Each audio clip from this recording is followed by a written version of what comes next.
اس وجہ سے دنیا میں آپ دیکھیں، دنیا میں ویکینڈ کس کو کہتے ہیں آپ؟ 2 دنوں کو، سیٹرڈے اور سنڈے۔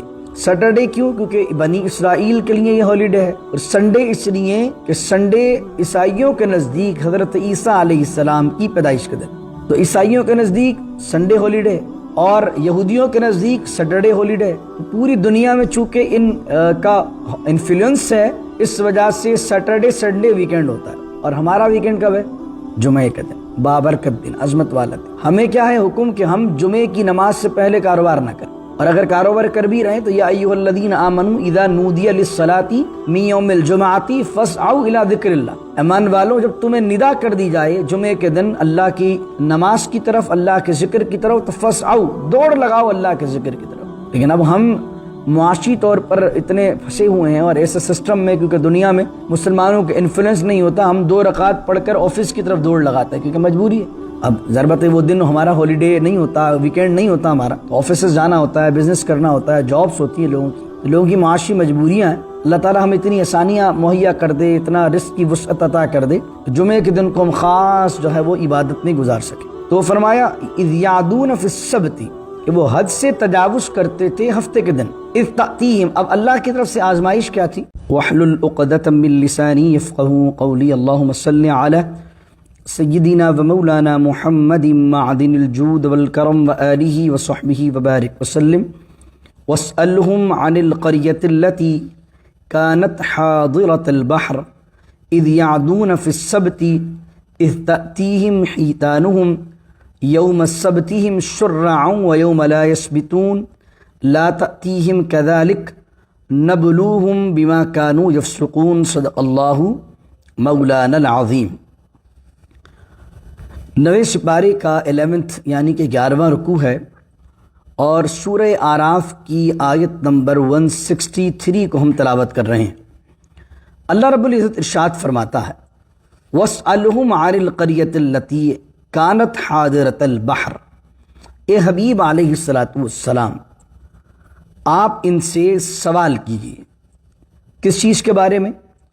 آپ ان سے سوال کیجئے ان القریۃ التی، اس بستی کے بارے میں، کانت حاضرۃ البحر، جو کہ تھی دریا کے کنارے۔ اب یہ کس مقام پر بستی تھی؟ الگ الگ روایتیں آتی ہیں کہ مصر اور مدینے کے درمیان ایک مقام تھا، مدین کے پاس ایک مقام تھا، یا پھر ایک روایت آتی ہے جو زیادہ تر محققین نے بیان کی ہے کہ یہ اسرائیل کی جو بندرگاہ ہے اس کو ایلات کہتے ہیں۔ تو ایلات جو ہے یہ 1967 میں جو عرب اور اسرائیل کی وار ہوئی ہے، اور اسرائیل نے بہت سارے عرب کے علاقوں پر، اردن کے علاقے پر اور بہت ساری جگہ پر قبضہ کیا ہے، ان میں سے ایک جگہ وہ ایلات بھی ہے۔ تو ایلات کی بندرگاہ مراد ہے، کیونکہ یہ بستی جو ہے وہاں پر آباد تھی۔ تو یہاں پر کی لوگ جو تھے وہ دریا کے کنارے آباد تھے، تو مچھیرے تھے۔ تو یہ آیت اس لیے نازل ہوئی، اس کا پس منظر یہ ہے کہ نبی کریم صلی اللہ علیہ وسلم نے فرمایا، جس کا مفہوم یہ ہے کہ تم اسی طریقے سے نافرمانی کرتے ہو اور اسی طریقے سے اللہ کی آیات کا انکار کرتے ہو جس طرح تمہارے باپ دادا انکار کیا کرتے تھے۔ تو یہودی کہنے لگے کہ ہمارے باپ دادا تو اللہ کی اتباع کرنے والے تھے، اللہ کی فرما برداری کرنے والے تھے۔ تو اب یہودیوں کو یاد دلانے کے لیے کہ ان کے آباء و اجداد نے کیا کیا کارنامے انجام دیے ہیں اور کیا کرتوت انجام دیے ہیں، تو اب انہیں یاد دلایا جا رہا ہے۔ کیا یاد دلایا جا رہا ہے؟ کہ حبیب ان سے سوال کیجئے۔ وَاسْأَلْهُمْ، اب یہ جو واقعہ ہے یہ بائبل میں ہمیں نہیں ملتا ہے، نہ اولڈ ٹیسٹمنٹ کے اندر کوئی واقعے کی طرف اشارہ ہے، نہ نیو ٹیسٹمنٹ کے اندر کوئی واقعے کی طرف اشارہ ہے۔ بائبل اس حوالے سے خالی ہے، لیکن یہ واقعہ یہودیوں میں اتنا مشہور و معروف تھا کہ جب حضور صلی اللہ علیہ وسلم پر یہ آیت نازل ہوئی ہے تو کسی یہودی نے اعتراض یہ نہیں کیا کہ یہ کون سی بات کر دی، تو ہماری کتابوں میں ہے ہی نہیں۔ اگر حضور ایسی بات بیان کرتے جو ان میں معروف اور مشہور نہیں ہوتی تو وہ اعتراض کرتے۔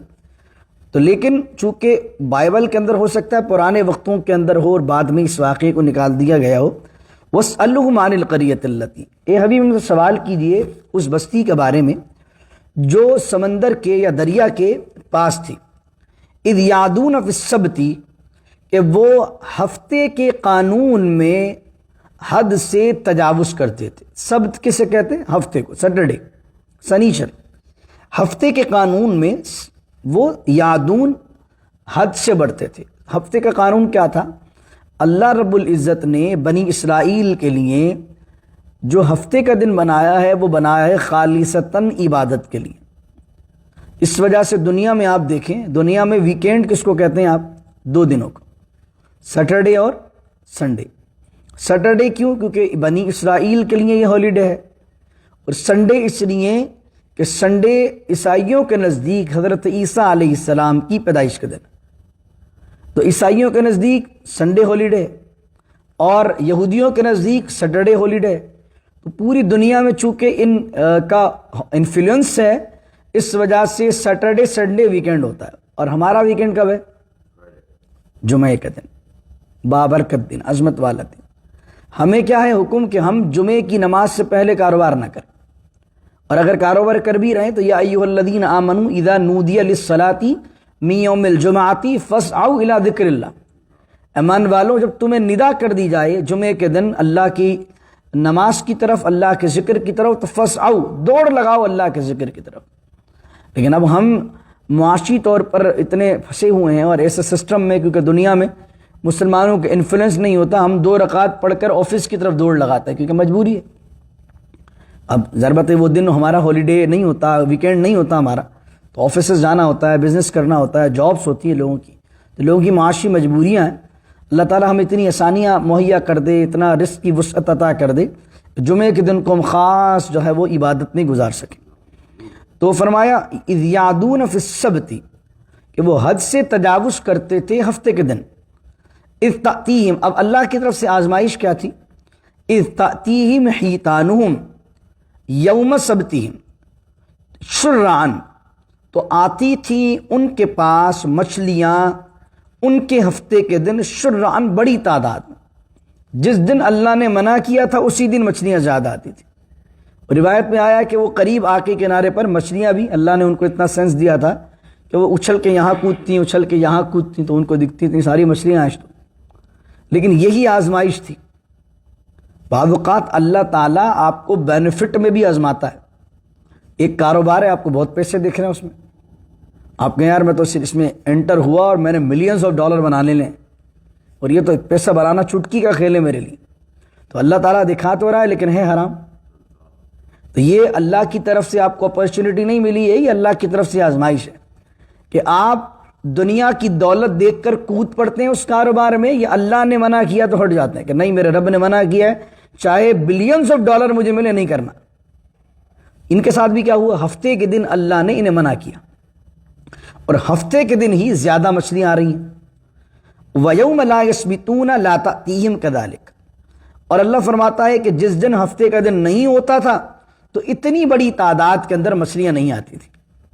یہ ہمیں امریکہ میں بہت سارے لوگ اس طرح کے سوالات کرتے ہیں، اور یہ آیت سے انہیں سبق حاصل کرنا چاہیے کہ امریکہ میں بہت ساری ایسی اپرچونٹیز مالی طور پر آپ کو ملتی ہیں جس کے اندر پیسہ بہت ہوتا ہے، لیکن وہ اللہ رسول کی ناراضگی والا کام ہوتا ہے۔ تو اب آپ کو کیا کرنا ہے؟ دنیا کو دیکھنا ہے یا پیسے کو دیکھنا ہے، یا اللہ کی رضا کو دیکھنا ہے؟ تو آپ کو ہمیشہ اللہ کی رضا کو دیکھنا ہے، اور اللہ کی رضا میں ہی برکت ہوگی، خیر ہوگی، اور اس میں ہی کثرت ہوگی انشاءاللہ۔ اللہ فرما رہا کذالک، یہ اسی وجہ سے ہے، اسی طریقے سے نبلوہم، ہم آزماتے ہیں ان کو، بما کانوا یفسقون، وہ لوگ جو برے عمل کرتے ہیں۔ یہ آزمائش ان کے ساتھ ہی اللہ کرتا ہے جن کے اعمال برے، ان کو ہی دکھاتا ہے، جو ہے وہ چمک دکھاتا ہے اللہ تعالیٰ، تاکہ وہ چمک دیکھ کر ان کاموں کے اندر ملوث ہوتے ہیں کہ نہیں ہوتے ہیں۔ وَإِذْ قَالَتْ أُمَّةٌ مِّنْهُمْ لِمَ تَعِظُونَ قَوْمًا اللَّهُ مُهْلِكُهُمْ أَوْ مُعَذِّبُهُمْ عَذَابًا شَدِيدًا۔ اب ڈائریکٹلی قرآن نے ان کے عمل کو اسکپ کیا کہ انہوں نے کیا کیا، دوسری جگہ اس کا ذکر آتا ہے، سورہ بقرہ میں ہم پڑھ چکے ہیں، اور ڈائریکٹلی اب بیان کر دیا کہ ہوا کیا۔ ان کو کچھ لوگوں نے مشورہ یہ دیا کہ یار ایک ہیلا کر لو، ہیلا یہ کرو کہ سمندر کے کناروں پر ریت ہوتی ہے، ریت پر سے بناؤ نالیاں، اور نالی بنا کر پھر ایک بڑا سا تالاب، حوض بنا دو، اور حوض کے اندر کیا کیا کرو، وہ نالیوں کا منہ بند رکھا کرو، جس دن ہفتہ ہوا کرے تو ہفتے کے دن وہ نالیاں کھول دیا کرو، تاکہ وہ سمندر کا یا دریا کا پانی جو ہے وہ نالیوں کے ذریعے سے حوض میں آ جائے، اور اس طرح جو کنارے پر مچھلیاں آتی ہیں وہ مچھلیاں آٹومیٹیکلی نالی کے ذریعے سے ہوتی ہوئی حوض میں آ جائیں گی۔ اور ہفتے کے دن تم ہاتھ بھی نہیں لگانا انہیں، اور سنڈے کو جا کے ان ساری مچھلیوں کو نکال لینا۔ اب یہ انہوں نے حیلہ استعمال کیا۔ دیکھیں، ایک ہوتا ہے حیلہ شرعی جس کو قرآن نے بیان کیا۔ حضرت ایوب علیہ السلام نے اپنی زوجہ کے حوالے سے قسم کھا لی کہ میں جو ہے وہ 100 ضربیں لگاؤں گا انہیں، تو اللہ تعالیٰ نے ان کو حیلہ دیا کہ بھئی ایک ایسی جھاڑو جس میں 100 تنکے ہوں وہ ایک دفعہ لگا دیجیے، آپ کی قسم ادا ہو جائے گی۔ ایک دفعہ جیسے حضور صلی اللہ علیہ وآلہ وسلم کی بارگاہ میں ایک صدقے کا گوشت لایا گیا تو سیدہ عائشہ صدیقہ رضی اللہ تعالیٰ عنہا نے فرمایا یا رسول اللہ، اس سے پہلے حضرت بریدہ کے پاس یہی گوشت صدقے کے طور پر آیا تھا اور انہوں نے وہی گوشت ہمیں دے دیا۔ تو حضور نے فرمایا ہوا لہا صدقۃ ولنا ہدیۃ، یہ ان کے لیے تو صدقہ تھا، لیکن جب انہوں نے اپنی ملک میں لے کر اب ہمیں دے دیا تحفے میں تو یہ ان کے لیے صدقہ ہے، ہمارے لیے دیا۔ یہ ہے ہیلے کی اصل۔ یہ جو بعض اوقات کسی شخص کو، جیسے ایک سادات فیملی ہے، اس کو بہت ضرورت ہے پیسوں کی، اور کسی شخص کے پاس اتنا ایکسٹرا مال نہیں ہے کہ وہ صاف پیسے سے سیدوں کی مدد کر دے، اور اگر وہ صرف اس کے پاس جو پیسے ہیں وہ زکوٰۃ کے ہی پیسے ہیں تو اب ڈائریکٹلی زکوٰۃ تو نہیں دے گا، تو کیا کرے گا؟ زکوٰۃ کا ہیلہ کر لے کہ کسی شرعی فقیر کو وہ پیسے دے دے۔ اب وہ شرعی فقیر نے اپنی ملکیت میں لے لیے، اب اگر وہ شرعی فقیر چاہے تو اپنی ملک میں لینے کے بعد سید کو دے دے تو شرعی فقیر کے لیے زکوٰۃ ہو گئی، اور شرعی فقیر ملکیت میں لے کر سید صاحب کو دے دیے تو ان کے لیے وہ تحفہ ہو گیا۔ ہوا لہا صدقۃ ولنا ہدیۃ۔ اس طریقے سے مساجد کے اندر بھی ہوتا، جہاں جہاں جن جگہ پر جن مقامات پر ایسے لوگ نہیں ہیں مخیر حضرات کہ جو اتنے مالدار ہوں، اتنے وسعت والے ہوں کہ جو مسجد کے انتظامات کو چلا سکیں، اور وہ مسجد کے اطراف میں اتنی مسلمانوں کی آبادی نہ بھی ہو، تو مجبوری کی کیفیت کے اندر اگر مال نہیں ہے مسجد کو رن کرنے کے لیے، حالانکہ ڈائریکٹلی مسجد کے اندر جو ہے وہ نہیں لگ سکتی زکوٰۃ، تو لیکن جہاں جہاں کہیں مجبوری ہوتی ہے، جہاں ایسے امیر و کبیر لوگ نہیں ہیں، ویسے تو جیسے ہم جس معاشرے میں رہتے ہیں، امریکہ میں رہ رہے ہیں، تو یہاں تو الحمدللہ لوگوں کو اللہ نے بڑا نوازا ہے، تو یہاں پر تو زکوٰۃ کو نہیں استعمال کرنا چاہیے۔ لیکن جن مقامات پر ایسی جگہیں جہاں پر بہت کم تعداد میں مسلمان رہتے ہیں اور اتنا پیسہ بھی نہیں ہے کہ آپریشن کو رن کیا جائے، تو ایسے کام کے لیے ہیلہ کیا جا سکتا ہے کہ جناب ایک شرعی فقیر کو ملک کر دیا جائے، وہ شرعی فقیر اپنی مرضی سے مسجد میں دینا چاہے تو اس شرعی فقیر کے لیے کیا ہوا؟ صدقہ، زکوٰۃ ہو گئی، اور مسجد کے لیے وہ ہدیہ ہو گیا۔ وہ اس کی اصل کیا ہے؟ وہ ایوب علیہ السلام کا واقعہ جو قرآن میں بیان ہوا، اور یہ گوشت والی روایت جو کہ میں نے آپ کو بیان کی، جس کے بارے میں حضور نے فرمایا ہوا لہا صدقۃ ولنا ہدیۃ۔ ایک شرعی کام کرنے کے لیے آپ نے ہیلے کو استعمال کیا، یہ جائز ہے، لیکن ایک طرف یہ آ جائے ایک حرام کام کرنے کے لیے آپ نے کوئی ہیلہ استعمال کیا تو یہ ڈرامہ ہے۔ یعنی آپ سمجھ رہے ہیں ہیلہ کہاں جائز اور کہاں نہ جائز؟ ہیلہ وہاں جائز کہ آپ کو ایک اچھا کام کرنا ہے، آپ کو ایک نیک کام کرنا ہے، اور نیک کام کرنے کے اندر ذرا سی پرابلم آ رہی ہے، جس طرح کہ مسجد کے اندر آپ کو پیسے لگانے ہیں لیکن پیسے ہیں نہیں اور مسجد کو ضرورت ہے، کسی سادات فیملی کو پیسے چاہیے اور آپ کے پاس اتنے پیسے نہیں ہیں، ایک اچھا کام کرنے جا رہے ہیں تو اس میں آپ نے ہیلہ کر لیا، یہاں پر شریعت اجازت دیتی ہے۔ لیکن آپ کرنا ہی شرابیں بیچنا چاہ رہے ہیں، آپ جوئے کھیلنا چاہ رہے ہیں، آپ حرام کام کرنا چاہ رہے ہیں، اور حرام کام ڈائریکٹلی کریں گے تو آپ کو بتائے دنیا کہے گی تھو کرے گی، تو آپ نے کہا یار کوئی نہ کوئی ایسا چیز نکالو کہ اپنا کام بھی ہو جائے اور سانپ بھی مر جائے اور لاٹھی بھی نہ ٹوٹے۔ اب اس میں کوئی ایسا ڈرامہ اور ہیلہ نکال دینا، اس کو شریعت ناپسند کرتی ہے، جس کے اندر یہ انہوں نے کیا کہ کیا کیا، ہاتھ تو نہیں لگایا بلکہ نالیاں بنا کر حوض بنا دیے، حوض بنا کر اس میں اسٹوریج بنا دیا، اور اسٹوریج کے اندر سنڈے کے دن جا کے ساری مچھلیاں نکال لی، شروع میں مچھلیاں نکالی، یہ عمل کیا، اور بعد میں اتنے عام ہو گیا کہ پھر وہ سیٹرڈے کو جا کر انہوں نے شکار کرنا ہی شروع کر دیا۔ اب جب یہ عمل بڑھا تو ان کے اندر 3 گروہ بن گئے، ایک وہ کہ جنہوں نے ابتدا کے دنوں میں منع کیا اور پھر خاموش بیٹھ گئے، تو بھئی مانتے تو ہیں نہیں، اب یہ جانے ان کی مرضی، اور ایک گروہ وہ تھا جو مسلسل ان کو منع کرتا رہا، اور تیسرا گروہ وہ تھا جو شکار کر رہا تھا۔ اب دوسرا جو مڈ گروہ تھا جنہوں نے تھوڑے دن سمجھا کر خاموش ہو گئے اور اپنے کام سے کام رکھا، اس گروہ نے ان کو کہا جو مسلسل انہیں منع کر رہے تھے، وَإِذْ قَالَتْ أُمَّةٌ مِّنْهُمْ، اور جب کہا ایک گروہ نے ان میں سے، یہ مڈ والا گروہ ہے، لِمَ تَعِظُونَ، تم کیوں واز کرتے ہو انہیں، قوما اللہ مہلکہم او معذبہم عذابا شدیدا، تم کیوں واز کرتے ہو اس قوم کو جس کو اللہ نے ہلاک کرنا ہے، او معذبہم عذابا شدیدا، یا اللہ نے انہیں شدید عذاب دینا، چھوڑو ان کو اپنے کام میں لگے رہنے دو۔ تو جو مسلسل برائی سے منع کرنے والا گروہ تھا اس نے کہا قالوا معذرتن الی ربکم ولعلہم یتقون، انہوں نے کہا کہ ہم اپنے رب کی بارگاہ کے اندر عذر رکھنا چاہتے ہیں، معذرت پیش کرنا چاہتے ہیں کہ مالک ہم نے اس برائی کے اندر حصہ نہیں ڈالا، نہ ہم اس برائی کو دیکھ کر چپ رہے، بلکہ ہم مسلسل منع کرتے رہے، جو ہمارا کام تھا، جتنا ہم سے ہو سکتا تھا ہم نے اپنی بنیاد پر، اپنی انڈیویجول بیسس پر منع کیا۔ یہ ہے نہی عن المنکر کی تفصیل مکمل۔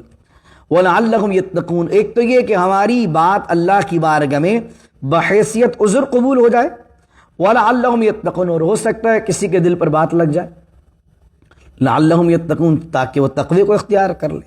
تو جب آپ کسی کو سمجھاتے ہیں، کسی پر تبلیغ کرتے ہیں، تو اس سے مراد یہ نہیں ہوتی کہ جناب اب چھوڑو اس کے حال پر چھوڑ دو، بلکہ وَلَعَلَّهُمْ يَتَّقُونَ، مسلسل کوشش کرتے رہنا چاہیے، ہو سکتا ہے کہ آپ کی کوئی بات دل پر چوٹ کر جائے۔ فَلَمَّا نَسُوا مَا ذُكِّرُوا بِهِ، تو بہرحال بلا دیا انہوں نے مَا ذُكِّرُوا بِهِ، جس کی انہیں نصیحت کی گئی تھی کہ بھائی ہفتے کے اندر شکار نہیں کرنا، أَنجَيْنَا الَّذِينَ يَنْهَوْنَ عَنِ السُّوءِ، تو ہم نے نجات دی ان لوگوں کو جنہوں نے منع کیا تھا برے عمل سے، وَأَخَذْنَا الَّذِينَ ظَلَمُوا بِعَذَابٍ بَئِيسٍ، اور ہم نے پکڑ لیا ظالموں کو شدید عذاب کے ساتھ، بما کانوا یفسقون، بوجہ اس کے کہ وہ فاسقین والے عمل کیا کرتے تھے۔ اب یہاں پر علماء کا اختلاف ہے اس آیت میں کہ 3 گروہ تھے، اللہ نے ایک گروہ کو بچانے کا ذکر کیا ہے اور ایک گروہ کو عذاب دینے کا ذکر کیا ہے۔ جو بیچ والا گروہ تھا اس کا کیا ہوا؟ حضرت عبداللہ بن عباس رضی اللہ عنہما اس آیت کو پڑھ کر رویا کرتے تھے، فرماتے تھے دیکھو جنہوں نے برے کام کو دیکھ کر منع نہیں کیا، اللہ نے ان کو بھی عذاب میں گرفتار کر لیا۔ تو حضرت اکرمہ کا مزاج یہ تھا، حضرت اکرمہ آ کے کہتے تھے حضور اللہ کی رحمت سے امید ہے کہ اللہ نے انہیں معاف کر دیا ہوگا۔ تو اس پہ اختلاف ہے کہ وہ بیچ والے گروہ کا کیا ہوا، کیونکہ ان کا ذکر یہاں نہیں ہے، صرف تبلیغ کرنے والوں کا ذکر ہے اور برائی کرنے والوں کا ذکر ہے۔ بیچ والوں کو کیا ہوا؟ تو بیچ والوں کے بارے میں کچھ علماء کہتے ہیں کہ انہیں بھی عذاب دیا گیا ان کے خاموش رہنے کی وجہ سے، کچھ کہتے ہیں کہ نہیں اللہ نے انہیں بچا لیا۔ لیکن جو علماء کہتے ہیں کہ انہیں عذاب دیا گیا وہ پھر ایک روایت پیش کرتے ہیں مسند احمد کی، فرمایا ایک بستی کے اندر جو ہے وہ لوگ برے عمل کرتے تھے، اللہ نے جبریل امین علیہ السلام کو حکم دیا کہ اے جبرائیل جاؤ اور جا کر اس بستی پر عذاب لے آؤ۔ جب اس بستی پر عذاب بھیجنے کا حضرت جبرائیل کو حکم دیا گیا تو جبرائیل نے کہا اے میرے مالک، اس بستی میں تو ایک ایسا بندہ بھی آباد ہے جو ہمیشہ تیری عبادت میں مشغول رہتا ہے، اپنے کام سے کام رکھتا ہے، کسی کے معاملے میں نہیں بولتا ہے۔ تو حدیث کے اندر جو الفاظ آئے ہیں فرمایا سب سے پہلے اس بستی کو اس پر پلٹو، بعد میں دوسرے پر پلٹنا، او کما قال۔ کیوں؟ کیونکہ وہ اپنی عبادت میں تو مشغول ہے لیکن برائی سے منع نہیں کرتا ہے، غلط کام سے لوگوں کو روکتا نہیں۔ تو اس لیے جس طرح امر بالمعروف ہے اس طرح نہی عن المنکر بھی ہے۔ آپ کی پارٹیسپیشن غلط کام کو روکنے میں ہونا چاہیے، یہ نہیں کہ میں نے اپنی نماز پڑھ لی، اپنے کو کیا لینا دینا کسی سے، نماز پڑھو ختم کرو معاملہ۔ حضور نے فرمایا جب تم برائی ہوتے دیکھو تو 3 درجے، اپنے ہاتھ سے روکو، اگر ہاتھ سے نہیں روک سکتے تو زبان سے برا کہو، زبان سے برا نہیں کہہ سکتے تو ادنا درجہ یہ ہے کہ اپنے دل میں برائی کو برا جانو کہ ہاں یہ چیز بری ہو رہی ہے۔ اور حضور نے فرمایا اگر برائی کو دل میں برا جانتے ہو وَذَلِكَ أَضْعَفُ مِنَ الْإِيمَانِ، کہ یہ ایمان کا سب سے کمزور درجہ ہے، سب سے اعلیٰ درجہ برائی کو ہاتھ سے روکنا، اس سے ادنا درجہ منہ سے برا کہنا، اس سے ادنا درجہ جو بالکل کمزور درجہ ہے وہ برائی کو دل میں برا جاننا۔ تو یہاں پر یہ بیان کیا گیا کہ ایک گروہ وہ ہے جو نہی عن المنکر کر رہا ہے، تو کہیں اگر برائی ہو رہی ہے، کہیں زیادتی ہو رہی ہے، کہیں ظلم ہو رہا ہے، کہیں ایسا عمل ہو رہا ہے جس کی وجہ سے معاشرے میں پریشانی آ رہی ہے، تو اپنی پارٹیسپیشن پیش کریں جس حوالے سے آپ اپنا معاملہ، اپنا حصہ ڈال سکتے ہیں۔ فَلَمَّا عَتَوْا عَمَّا نُهُوا، تو جنہوں نے سرکشی کی عَمَّا نُهُوا عَنْهُ، اس چیز سے جس سے انہیں منع کیا تھا. تو قلنا لہم، ہم نے کہا ان کے لیے، کونو قردۃ خاسئین، ہو جاؤ تم دھتکارے ہوئے بندر. اللہ رب العزت نے انہیں بندر بنا دیا. تو جن لوگوں نے انہیں منع کیا تھا، روایتوں میں آتا ہے کہ تم ہفتے کے دن شکار نہ کرو، انہوں نے اپنے اور ان کے درمیان ایک دیوار کھینچ لی تھی کہ اب تم نہیں آتے تو تم پر عذاب آئے گا، تم الگ رہو ہم الگ رہیں. تو ایک دن جب وہ نیک لوگ اٹھے تو دیکھا آوازیں برابر والی بستی سے آئی نہیں. تو جب وہ دیوار پھلانگ کر اندر گئے تو دیکھا کہ سارے کے سارے لوگ بندر بن چکے ہیں، اور اللہ کا ان پر عذاب آیا. اور عذاب آنے کی وجہ سے وہ بندر اپنے رشتہ داروں کو پہچانتے بھی تھے. عبداللہ بن عباس فرماتے ہیں حضور علیہ الصلوۃ والسلام کی بارگاہ میں ایک شخص آیا اور اس نے ایک سوال کیا، یا رسول اللہ صلی اللہ علیہ وسلم، کیا جتنے بھی اس دنیا میں بندر پائے جاتے ہیں یہ انہی بندروں کی اولاد ہیں جو بندر مسخ شدہ بنائے گئے تھے؟ تو نبی کریم صلی اللہ علیہ وسلم نے فرمایا، جب اللہ تعالیٰ کا عذاب کسی قوم پر اجتماعی آتا ہے تو اللہ تعالیٰ پھر ان کی نسلوں کو باقی نہیں رکھتا، ان کو صفحہ ہستی سے مٹا دیتا ہے. تو فرمایا ان سے پہلے بھی بندر پائے جاتے تھے، بندر و خنزیر ان سے پہلے بھی پائے جاتے تھے. ایسا نہیں کہ وہ پہلی دفعہ کوئی بندر بنے تھے اور ان بندروں کی نسل میں سے لوگ آتے رہے، بلکہ اللہ نے ان کو بندر بنایا. 3 دن تک وہ بندر زندہ رہے اور 3 دن کے بعد تمام کے تمام جو ہے وہ نیست و نابود ہو گئے. اب آگے سنیے آیت کو، وَإِذْ تَأَذَّنَ رَبُّكَ لَيَبْعَثَنَّ عَلَيْهِمْ إِلَى يَوْمِ الْقِيَامَةِ مَن يَسُومُهُمْ سُوءَ الْعَذَابِ إِنَّ رَبَّكَ لَسَرِيعُ الْعِقَابِ وَإِنَّهُ لَغَفُورٌ رَحِيمٌ. اور جب تیرے رب نے اعلان کیا، کن کے لیے اعلان کیا؟ یہودیوں کے لیے. بڑی اہم آیت ہے. لَيَبْعَثَنَّ عَلَيْهِمْ يَوْمَ الْقِيَامَةِ، ہم ضرور مبعوث کرتے رہیں گے، بھیجتے رہیں گے، ان پر مسلط کرتے رہیں گے ان پر قیامت تک. مَن يَسُومُهُ الْعَذَابِ مَن يَسُومُهُمْ سُوءَ الْعَذَابِ، ان لوگوں کو جو انہیں برا عذاب دیتے رہیں گے. اللہ کہہ رہا ہے ہم قیامت تک ایسے لوگ پیدا کرتے رہیں گے جو ان یہودیوں کو سختی اور سختیوں والے عذاب دیتے رہیں گے. اب آپ دیکھ لیں ان کی ہسٹری دیکھ لیں آپ. سب سے پہلے انہوں نے ٹیمپل بنایا. فرسٹ ٹیمپل جو بنایا اس کو بخت نصر نے، بیت المقدس آیا اور اس نے پورا کا پورا ان کے ٹیمپل کو توڑ دیا اور تمام یہودیوں کو قتل و قتال کیا، قتل و غارت کیا. اس کے بعد جناب عیسیٰ علیہ السلام کا، حضرت عزیر کا زمانہ ہے. وہ حضرت عزیر علیہ السلام کے واقعے کو پڑھتے ہیں تو وہی زمانہ ہے کہ حضرت عزیر علیہ السلام نے دیکھا کہ جو ٹیمپل تھا، جو بیت المقدس تھا، وہ سارا کا سارا شہید ہو چکا تھا. اس کے بعد حضرت عزیر کے بعد حضرت عیسیٰ علیہ السلام کا زمانہ آیا. حضرت عیسیٰ علیہ السلام کے زمانے کے انہوں نے سیکنڈ ٹائم بنایا اس ٹیمپل کو. سیکنڈ ٹائم جب ٹیمپل بنائے، حضرت عزیر علیہ السلام کے زمانے میں ہی بنا چکے تھے سیکنڈ ٹائم، اور وہ حضرت عیسیٰ کے زمانے میں بھی رہا. حضرت عیسیٰ کے آسمان پر اٹھائی جانے کی کم و بیش 70 سے 80 سال بعد ایک بندہ جو عیسائی تھا، اس کا نام تھا ٹائٹس، جس کو تیتس بھی کہا جاتا ہے. ٹائٹس آیا اور اس ٹائٹس نے دوبارہ اس ٹیمپل پہ حملہ کیا اور اس دوبارہ ٹیمپل کو دوبارہ جو ہے وہ اس کو شہید کر دیا، اس کو تباہ کر دیا اور تمام یہودیوں کو چن چن کر مارا. لاکھوں یہودیوں کو چن چن کر مارا اور اس نے ان کو بیت المقدس سے نکال دیا. بیت المقدس سے نکالا تو ساری دنیا کے اندر کوئی یورپ چلا گیا، کوئی کہاں چلا گیا، کوئی کہاں چلا گیا. پھر امریکہ ایجاد ہو گیا، کولمبس یہاں آ گیا تو کچھ یہودی یہاں آ گئے. پوری دنیا کے اندر یہ تتر بتر ہو گئے، الگ الگ آباد ہو گئے. اس کے بعد کیا ہوا کہ اب جب سے تیتس نے، ٹائٹس نے ان کا سیکنڈ ٹیمپل تباہ کیا ہے، اس کے بعد سے یہ تھرڈ ٹیمپل بنا ہی نہیں سکیں. اللہ تعالیٰ نے مسلمانوں کو فتح عطا فرمائی، صلیبیوں پر مسلمانوں کو فتح عطا فرمائی. حضرت عمر کے زمانے میں رضی اللہ عنہ پھر فتح ہوا، پھر کافروں کے ہاتھ میں چلا گیا، پھر صلیبیوں عیسائیوں کے ہاتھ میں تھا، پھر اللہ نے حضرت صلاح الدین ایوبی رحمۃ اللہ علیہ کے ذریعے سے اس کو فتح کروایا، پھر مسلمانوں کے پاس آ گیا. تو ابھی اسرائیل کی حکومت جو مسجد اقصیٰ کو شہید کر کے کیا چاہتی ہے؟ وہ چاہتی ہے مسجد اقصیٰ کی جگہ شہید کر کے وہ بنائے تھرڈ ٹیمپل. وہ تھرڈ ٹیمپل بنائی تھی. ابھی ماضی قریب کی بات ہے، جرمنی سے ہٹلر اٹھا اور آپ جانتے ہیں کہ ہٹلر نے 6 ملین، یہ کہتے ہیں بھائی 6 ملین نہیں تھے، 40 لاکھ تھے، 20 لاکھ کا فرق ہے، لیکن پھر بھی 40 لاکھ بھی بہت بڑی لوگ ہوتے ہیں. وہ جو نازیز تھے انہوں نے تو ان کے بالوں کے قالین بنا لیے تھے. ایسا سخت اور شدید عذاب آیا تھا. کس وجہ سے؟ ہٹ درمی، ضد اور معاشرے میں فتنے کرنے کی وجہ سے۔ ایک آدمی کے اعمال ہوتے ہیں جو اس کے ذاتی ہوتے ہیں، اللہ اس کے ذاتی اعمال پر عفو درگزر فرمانے والا ہے، لیکن ایک شخص وہ ہے جس کی حرکات سے سوسائٹی ڈسٹرب ہوتی ہے، ایک شخص وہ ہے جس کی حرکات سے معاشرہ ڈسٹرب ہوتا ہے۔ یہودی وہ لوگ ہیں جنہوں نے پوری دنیا کو ڈسٹرب کیا ہوا، جو پوری دنیا کے اندر لوگوں کا جینا حرام کرتے ہیں۔ تو جب ان کا ظلم بڑھتا جاتا ہے تو اللہ کہہ رہا ہے قیامت تک ان کے لیے ہم ان پر ایسے لوگ مسلط کرتے رہیں گے جو ان کو شدید جو ہے وہ عذاب دیتے رہیں گے، من یسومہم سوء العذاب۔